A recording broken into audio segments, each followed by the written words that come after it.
प्रेमी परमेश्वर पिता जो क्षमा करने वाले हैं और प्रेमी परमेश्वर प्रभु यीशु मसीह जी और प्रेमी परमेश्वर पवित्र आत्मा प्रभु जी के अति पवित्र और सामर्थ्य नाम में आप सभी को जय मसीह की। आज की तारीख है गुरुवार 24 जून 2021। मुख्य विषय है परमेश्वर के बारे में अध्ययन। इसे यूनानी में पेट्रोलॉजी भी कहते हैं।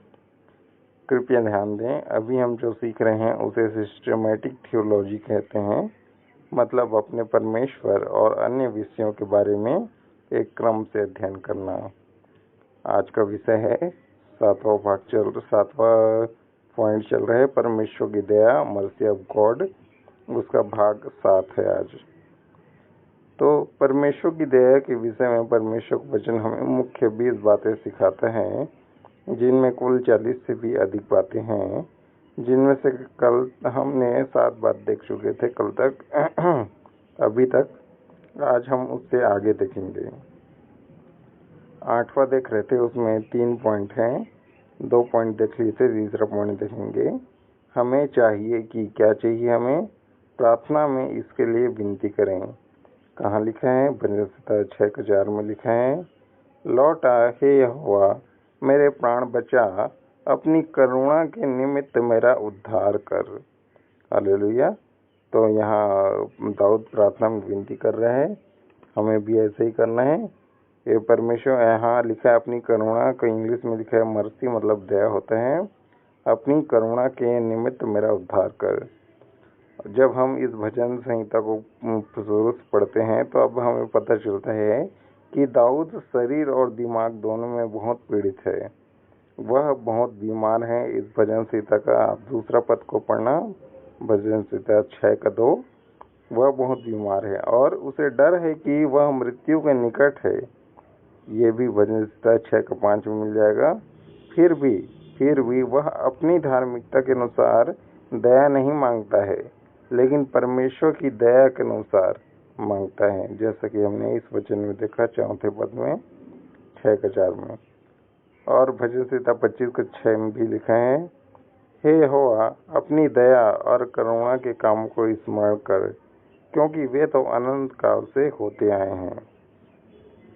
और भजन 51:1 में भी लिखा है, हे परमेश्वर, अपनी करुणा के अनुसार मुझ पर अनुग्रह कर, अपनी बड़ी दया के अनुसार मेरे अपराधों को मिटा दे।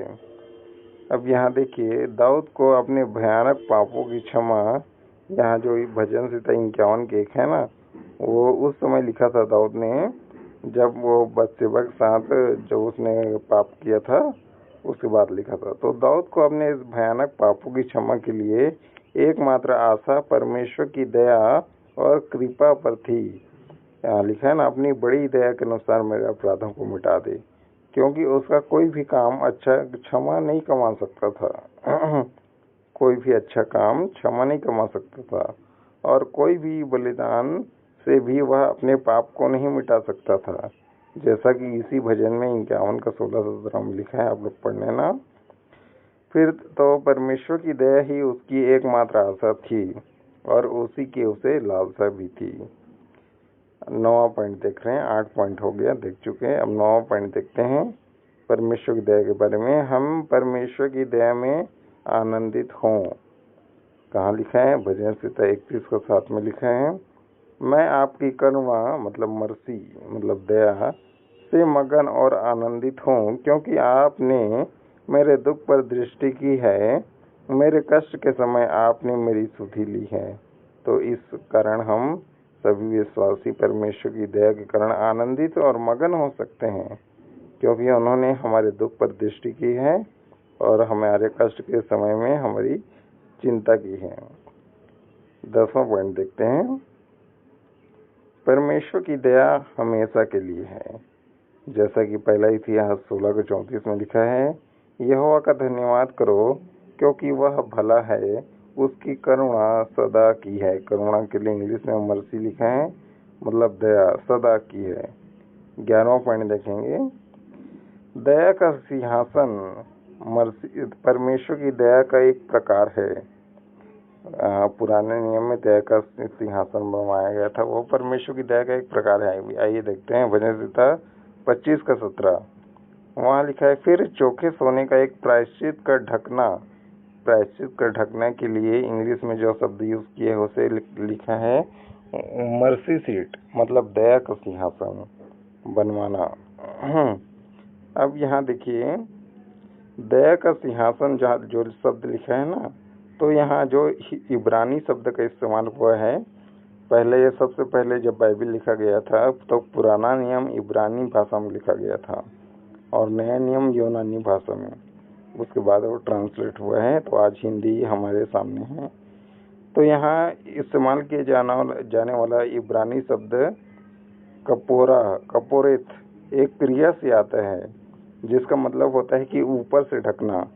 इस शब्द का एक रूप प्रायश्चित के विचार को व्यक्त करने के लिए पुराने नियम में उपयोग किया जाता है। अब संदूक के इस ढकने पर प्रायश्चित किया गया था। यह वही स्थान था जहां दया में परमेश्वर ने इज़राइल के पापों को ढक दिया और उन्हें माफ कर दिया, जैसा कि लेवी अवस्था 16 का 15 से 17 और 30 में लिखा है। तो आज के लिए बस इतना ही, आगे कल देखेंगे। तो प्रेमी परमेश्वर इस प्रेम संदेश के द्वारा हम सभी को बहुत बहुत और बहुत आशीष दें। आमीन। God bless you all.